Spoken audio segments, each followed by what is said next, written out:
गो। जय हिंद बच्चों, इस समय आप लोग महामना इंस्टीट्यूट के यूट्यूब चैनल से जुड़े हुए हैं और इस चैनल में मैं आप सबका स्वागत करता हूं। आज हम लोग फिजिक्स का स्पेशल क्लास ले रहे हैं, क्लास 10th सीबीएसई फिजिक्स, और इसका हम लोग 11th चैप्टर देख रहे हैं।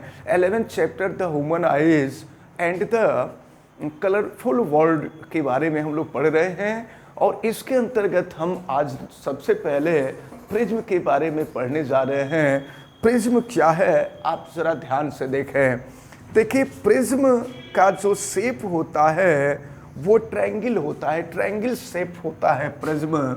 और एक चीज़ हम आपको ये भी बता दें कि नॉर्मली लोग ये समझते हैं कि प्रिज्म जो है ट्रायंगल शेप्ड ही होता है। ऐसा कुछ नहीं है। बाद में चल करके आप नेक्स्ट क्लास में 11th 12 में आप देखेंगे तो ये क्लियर हो जाएगा कि प्रिज्म जो है ये कोई ज़रूरी नहीं है कि ये ट्रायंगल शेप्ड ही हो। तो अब ज़रा प्रिज्म के बारे में हम समझे। देखिए, नॉर्मली प्रिज्म जो होता है ये ग्लास का ही बना होता है। अब ये भी कोई ज़रूरी नहीं है कि प्रिज्म ग्लास का ही होगा। तो अब हम आपको बता दें कि प्रिज्म ग्लास का होमोजेनियस ट्रांसपेरेंट मीडियम होता है और ये 3 साइड से प्लेन से जो होता है ये कवर होता है।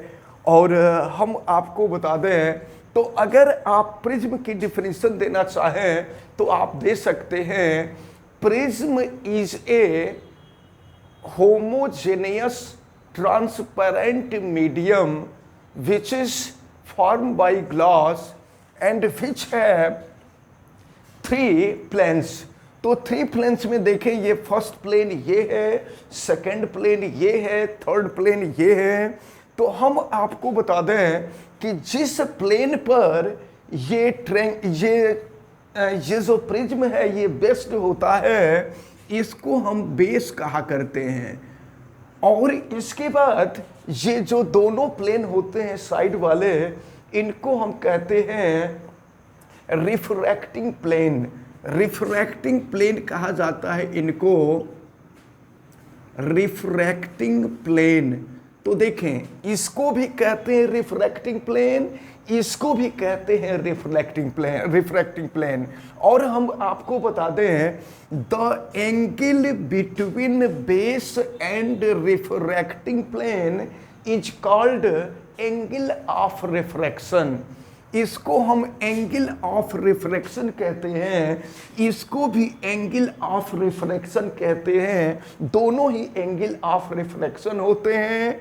और बेस का जो फ्रंट एंगल होता है, ये फ्रंट एंगल, बेस के फ्रंट एंगल को हम लोग कहा करते हैं एंगल ऑफ प्रिज्म, और प्रिज्म एंगल कहते हैं which is represented by capital A.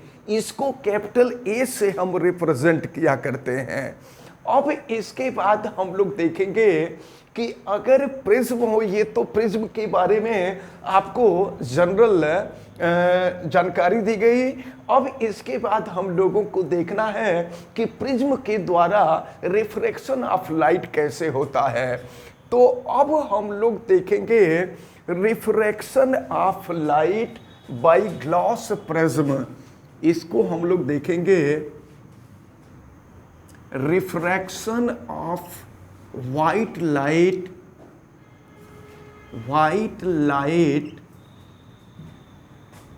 by glass prism।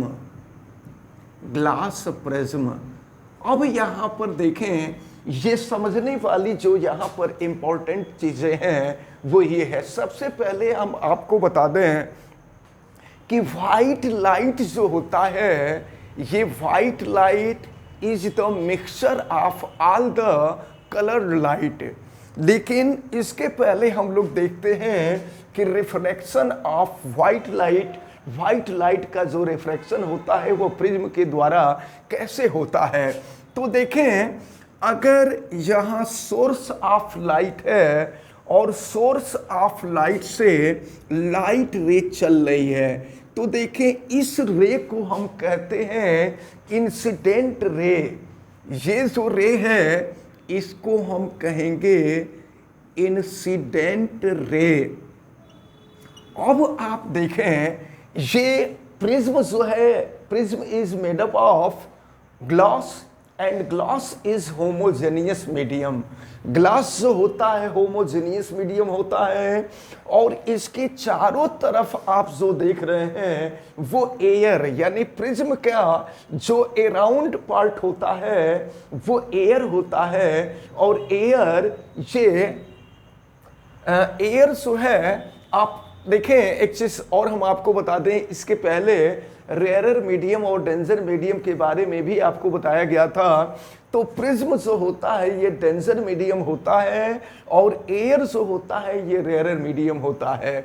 और आपको मालूम है कि जब light ray travel from one medium to another medium, its path is bound. उसका जो पाथ जो होता है वो बाउंड हो जाता है, जिसको हम रिफ्रैक्शन ऑफ लाइट कहते हैं।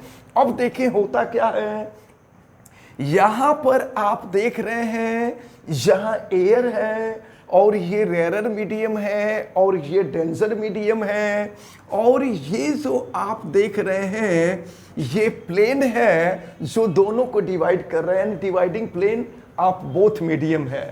अब हम यहाँ पर हम परपेंडिकुलर ड्रा करेंगे या नॉर्मल ड्रा करेंगे।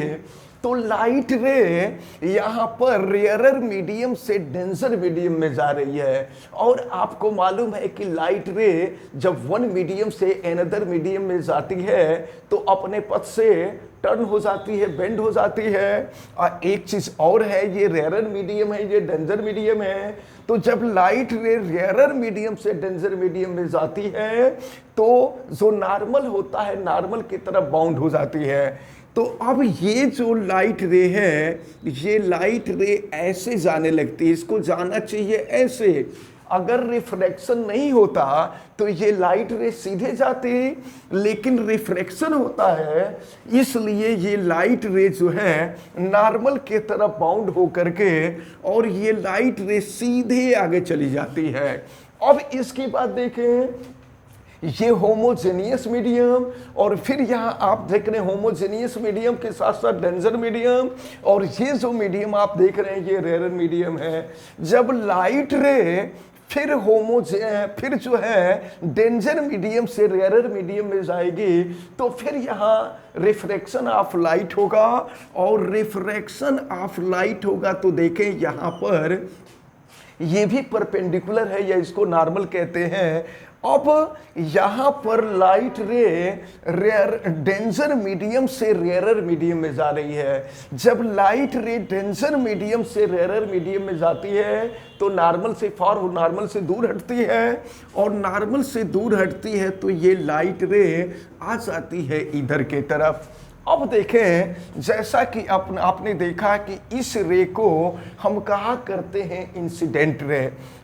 और फिर यहाँ ये जो रे आप देख रहे हैं इस रे को हम कह देंगे रिफ्रैक्टेड रेज। ये रे रिफ्रैक्टेड रेज है। और इसके बाद यहाँ पर अगर देखें तो इसको कहते हैं इमर्जेंट रे।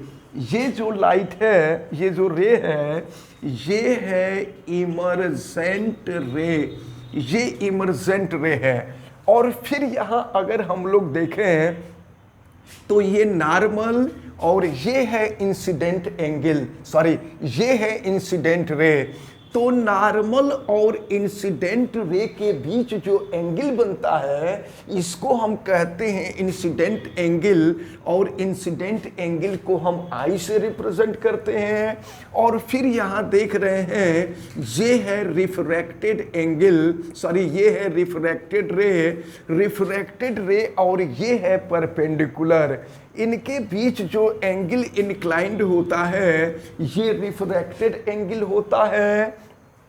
अब ये जो इमर्जेंट रे है, अगर इमर्जेंट रे और ये जो आप देख रहे हैं परपेंडिकुलर, तो इमर्जेंट रे और परपेंडिकुलर के बीच जो एंगल इंक्लाइंड होता है इसको हम कहते हैं एंगल ऑफ इमर्जेंस, या हम इसको इमर्जेंस एंगल भी कह सकते हैं, और इसको हम स्मॉल ई से रिप्रेजेंट करते हैं। अब आप देखें, और फिर यहाँ जो एंगल होता है ये भी रिफ्रैक्टेड एंगल ही होता है। अब देखें, अब ये जो इंसिडेंट रे है, अगर इंसिडेंट रे को हम आगे की तरफ ले जाएं और ये जो इमर्जेंट रे है इस इमर्जेंट रे को पीछे की तरफ ले जाएं, तो ये दोनों रे एक दूसरे को मीट करती हैं, और जिस पॉइंट पर ये मीट करती हैं वहां पर एंगल बनता है। इस एंगल को हम एंगल ऑफ डेविएशन कहते हैं, and it is represented by delta. ये एंगल ऑफ डेविएशन जो होता है इसको हम डेल्टा से रिप्रेजेंट करते हैं, ये स्मॉल डेल्टा होता है। अब एक चीज और आप समझ लें कि अगर प्रिज्म थीन है तो ये जो एंगल ऑफ डेविएशन होता है ये स्मॉल होता है, और इस स्मॉल एंगल ऑफ डेविएशन को हम मिनिमम एंगल ऑफ डेविएशन कहते हैं, और इसको हम डेल्टा एम से रिप्रेजेंट करते हैं। अब अगर हम लोग ये रिफ्रैक्टिव इंडेक्स ऑफ प्रिज्म देखना चाहें तो देखें, हम आपको बता दें कि इसके लिए इंसिडेंट एंगल की जो वैल्यू होती है वो a plus delta M by 2, यानी प्रिज्म एंगल और ये जो एंगल ऑफ डेविएशन होता है इन दोनों का जो यहाँ पर अरिथमेटिक मीन होता है ये इंसिडेंट एंगल के इक्वल होता है, और फिर ये रिफ्रैक्टेड एंगल जो होता है वो प्रिज्म एंगल के हाफ के इक्वल होता है। अब आपको मालूम है by the Snell law n is equal to sine i upon sine r. If we put the value of I and R, we find the formula for refractive index of prism sin A plus delta m by 2 upon sin A by 2। ये formula होता है prism के refractive index का। तो इसको आप अच्छी तरह से माइंड किए रहिएगा, ये काफ़ी इंपॉर्टेंट फार्मूला है, इसकी ज़रूरत भी आपको पड़ती है। अब देखें, हम आपको बता दें कि अगर प्रिज्म, अब जितना ब्रॉड इस पे बनाया गया है, प्रिज्म इतना ब्रॉड तो होता नहीं, प्रिज्म छोटा होता है। तो अब प्रिज्म जब थीन होता है तो उस स्थिति में होता ये है कि अगर साइन थीटा हो तो साइन थीटा की वैल्यू थीटा के इक्वल हो जाती है। मतलब यहाँ पर अगर sine A plus delta M by 2 है, ये थीटा है A plus delta M by 2, तो इसकी वैल्यू जो है A plus delta M by 2 के इक्वल हो जाती है। और इसी तरह से साइन a बाई 2 की वैल्यू जो होती है वो a बाई 2 के इक्वल हो जाती है। अब अगर ये वैल्यू हम पुट कर दें इस फार्मूले में, तो पुट करने के बाद हम देखते हैं तो ये जो फार्मूला हमको फाइंड होगा, अब देखिए sine a plus delta M by 2 के स्थान पर हम a plus delta M by 2 कर देंगे, साइन a बाई 2 के जगह पे a बाई 2 कर देंगे। अब हम यहाँ पुट करते हैं, और पुट करने के बाद देखते हैं फार्मूला क्या मिलता है। n is equal to a plus delta M by 2 upon sine a by 2 के जगह पे हम रख देंगे a बाई 2। अब इसको हम सॉल्व करें, फिर देखें क्या मिलेगा। a plus delta M by 2 solve करेंगे, 2 ऊपर चला जाएगा, फिर a नीचे आ जाएगा, 2 से 2 कैंसिल हो जाएगा। तो फिर देखें यहाँ पर n is equal to a plus delta M by a, और फिर अगर हम a का क्रॉस मल्टीप्लिकेशन कर लें तो n a is equal to a plus delta M. हम a को अगर लेफ्ट साइड में ला दें तो ये हो जाएगा n a minus a is equal to delta M. और फिर यहाँ अगर कॉमन ले लिया जाए तो delta M is equal to n माइनस 1 इंटू ए।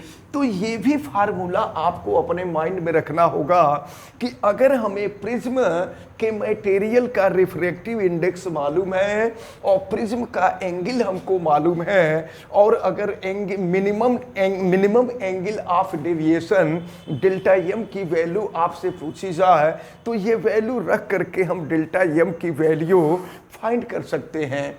तो इस प्रकार यहाँ पर दो चीज़ें हमने देखा जो काफ़ी इम्पोर्टेंट रहा। सबसे पहले डिफिनीशन ऑफ प्रिज्म, और फिर आपने देखा कि refraction of light by prism, और फिर रिफ्रैक्टिव इंडेक्स के लिए फार्मूला, और फिर इसके बाद हम लोग आगे देखते हैं। अब हम लोग देखेंगे dispersion of white light bye a glass prism. अब सबसे पहली बात तो आप समझ लें कि white light is the mixture of all light of the colour, यानी ये वाइट लाइट जो होता है ये सभी लाइट के, सभी कलर के लाइट का ये मिक्सचर होता है। एक चीज़ और हम आपको बता दें कि आप देखते हैं कुछ अलग अलग जो डिफरेंट क्लॉथ्स होते हैं उनका डिफरेंट कलर हमको शो होता है। इसका रीज़न यही होता है कि हमारे जो क्लॉथ्स होते हैं वो सभी रे ऑफ लाइट को वो जो है एब्जॉर्ब करते हैं, लेकिन जिस लाइट रे को वो इमिट करते हैं हमारा क्लॉथ जो होता है वो उसी कलर का शो होता है। जैसे कोई रेड कलर को इमिट कर रहा है तो वह क्लॉथ जो है रेड कलर का शो होगा, कोई ग्रीन कलर का शो होगा, कोई ब्लू कलर का शो होगा।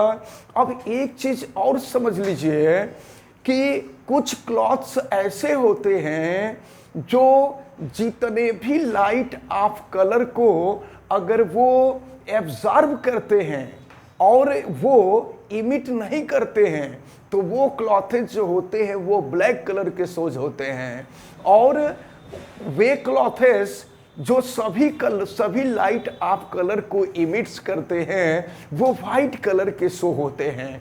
अब आपको जो समझना है वो ये है कि dispersion of light by prism क्या होता है। ये देखें, जब व्हाइट लाइट, जैसा कि अभी हमने बताया आपको कि white light is the mixture of all the colour of light, तो जब ये व्हाइट ये जो रे होती है अब एंटर करती है इसके अंदर, तो एंटर करने के बाद होता ये है कि यहाँ ऊपर के तरफ जो है देखें ये वाइट रे है, और वाइट रे जब यहाँ एंट्री करती है तो एंट्री करने के बाद ये डिवाइड हो जाती है 7 कलर के लाइट में, और 7 कलर के लाइट में डिवाइड होती है। ऐसा क्यों होता है इसका रीजन अभी हम आपको बताएंगे, लेकिन सबसे नीचे के तरफ जो कलर आता है वो वायलेट कलर आता है, और सबसे ऊपर के तरफ जो कलर आता है वो रेड कलर आता है। तो अब आप समझ लें कि ये प्रिज्म के द्वारा वाइट लाइट को 7 लाइट के रेज में कन्वर्ट कर देना ही dispersion of white light by the prism, और कह सकते हैं ग्लास ऑफ प्रिज्म कहते हैं। अब आप जरा ध्यान पूर्वक देखें तो ऐसा होता क्यों है। यानी सबसे पहली बात तो हम ये समझें कि इस प्रिज्म के अंदर ऐसा क्या होता है कि यह वाइट लाइट को 7 रे ऑफ लाइट में कन्वर्ट कर देता है। लेकिन सबसे पहले देखना होगा कि 7 रे ऑफ लाइट कौन कौन होते हैं। इसको देखें नीचे से, अगर ऊपर के तरफ देखें, जैसा कि हमने बताया कि जब dispersion of light by prism होता है तो सबसे नीचे वायलेट कलर होता है और सबसे ऊपर के तरफ अपर पार्ट जो होता है वो रेड कलर होता है। तो इनका जो टर्म होता है वो बिबग्योर के फॉर्म में होता है। बिबग्योर का क्या मतलब हुआ तो सबसे नीचे जो वी होता है, वी का मतलब होता है वायलेट कलर। इसके बाद आइस होता है, आई का मतलब होता है इंडिगो, और फिर बी मीन्स होता है blue, and G means green, Y means yellow, और ओ मीन्स होता है ऑरेंज, एंड आर मीन्स होता है रेड। तो ये जो लाइट रे, या कह लीजिए कि वाइट जो रे होता है, जब वो डिवाइड होता है तो इनका ऑर्डर इसी ऑर्डर में ये डिवाइड होता है। तो इसको आपको याद करने का सबसे इजी मेथड यही है कि लर्न कर ले विबग्योर। तो विबग्योर तो सबका मतलब हमने आपको बता ही दिया। अब प्रश्न ये उठता है कि प्रिज्म के अंदर ऐसा क्या होता है कि प्रिज्म व्हाइट लाइट को 7 रे ऑफ लाइट में कन्वर्ट कर देता है। तो हम आपको बता दें कि प्रिज्म जो होता है ये होमोजेनियस मीडियम होता है और डेंजर मीडियम होता है। डेंजर मीडियम में अलग अलग कलर के लाइट का जो स्पीड होता है वो अलग अलग होता है। रेड कलर का जो स्पीड होता है वो सबसे अधिक होता है। तो रेड कलर का स्पीड सबसे अधिक होने के कारण रेड कलर सबसे ऊपर आता है, और वायलेट कलर का जो स्पीड होता है, वायलेट कलर का स्पीड सबसे कम होने के कारण ये वायलेट कलर नीचे होता है। नॉर्मली कह दिया जाता है कि येलो कलर जो होता है रेड और वायलेट के बीच में होता है, लेकिन आप देख रहे हैं कि येलो कलर जो है ऊपर है। अब एक बात और हम आपको बता दें कि जिस कलर का स्पीड सबसे हाई होता है उसके लिए रिफ्रैक्टिव इंडेक्स जो होता है प्रिज्म का सबसे लो होता है। यानी रेड कलर के लिए स्पीड सबसे हाई होती है तो रेड कलर के लिए जो रिफ्रैक्टिव इंडेक्स होता है वो सबसे कम होता है। इसको आप अच्छी तरह से माइंड किए रहिएगा। उसी तरह से ये जो वायलेट कलर है, वायलेट कलर का स्पीड सबसे कम होता है, तो वायलेट कलर के लिए ग्लास का जो रिफ्रैक्टिव इंडेक्स होता है वो सबसे हाई होता है। हम आपको बता दें कि रेड कलर का स्पीड सबसे हाई होने के कारण जितने भी डेंजर के सिंबल होते हैं वो सभी रेड कलर के शो होते हैं। रीजन यही होता है कि रेड कलर की स्पीड जो होती है वो सबसे ज़्यादा होती है, और अगर डेंजर जो होगा वो रेड कलर का सिग्नल होगा तो स्पीड ज़्यादा होने की वजह से ये काफ़ी दूरी से ही शो हो जाएगा, और फिर जो है पायलट जो होगा वो इमरजेंसी ब्रेक लगा करके ट्रेन को या किसी भी व्हीकल को जो है स्टॉप कर सकता है। और अगर ये जो वायलेट कलर है, वायलेट कलर का स्पीड बहुत कम होता है, ये बहुत कम डिस्टेंस कवर करता है। इसीलिए आप देखे होंगे कि कोई भी सिग्नल जो होता है ये वायलेट कलर का शो नहीं किया जाता है। तो ये रहा ये आपने देखा dispersion of white light bye a glass prism. अब इसके बाद नेक्स्ट डे हम लोग देखेंगे कि स्कैटरिंग ऑफ लाइट क्या होता है, और फिर आपको देखना होगा कि एटमॉस्फेरिक रिफ्रैक्शन क्या होता है। एटमॉस्फेरिक रिफ्रैक्शन देखेंगे, फिर ट्विंकलिंग ऑफ स्टार देखेंगे, और फिर इसके साथ साथ advance sunrise and delays sunset देखेंगे। इन सारी चीज़ों के बारे में हम लोग नेक्स्ट डे देखेंगे।